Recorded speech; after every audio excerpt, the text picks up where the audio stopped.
Welcome back to Sunrise. We want to get back to our top story this morning. The ousted Venezuelan dictator Nicolas Maduro has just faced a New York court on drugs charges, declaring his innocence. And for more on this, we are joined by Pete Seat, former White House spokesman. Good morning to you, Pete. I mean, these are extraordinary scenes just 24 hours after he was taken from his safe house there in Caracas. We have seen now the ousted Venezuelan president Nicolas Maduro bound. He has been shackled, flanked by those US military personnel, and he has just appeared in court as well. We're also seeing a fraying in global leadership on this issue too, particularly out of Europe. From your perspective, does this now feel like a bit of an overreach from the US President Donald Trump?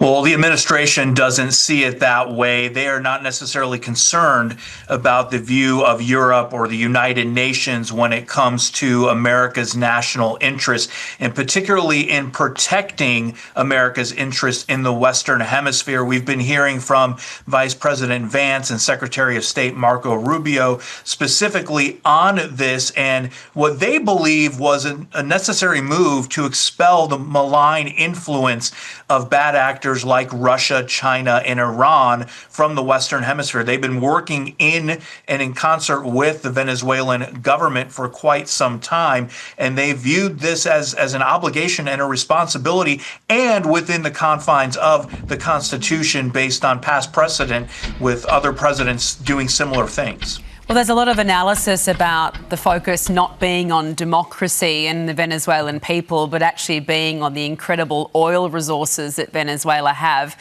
Pete, there is a lot of pushback from other nations. Germany's foreign minister talking about the focus on other countries as well that have been put in the crosshairs of the US, including Greenland, Cuba, Colombia. We've got new pictures just in of Delcy Rodriguez, the new vice president or former vice president of Venezuela, being sworn in here now as the president. I mean, Trump campaigned on not getting involved in forever wars and really focusing on domestic politics. Where does this sit with his base in the US? Well, again, the administration would argue this is not a war. This was a precision campaign, lasted about 4 hours to go in and execute this arrest warrant against the now former president of Venezuela. There are not American boots on the ground. The Venezuelans are not fighting back. In fact, there are rallies and cheering on the streets of Venezuela because they are thrilled that Maduro has been kicked out of their country. When it comes to the oil, very quickly, yes, that's going to matter. Again, because of China, Russia, Iran, those types of countries, you don't want them to get their hands on those resources. And so the administration is going to prioritize that moving forward. Well, we have seen now, of course, Nicolas Maduro. He's appeared in court there. He is now scheduled to appear later in the year, in March. Pete Seat, we thank you for your insights this morning. Thank you.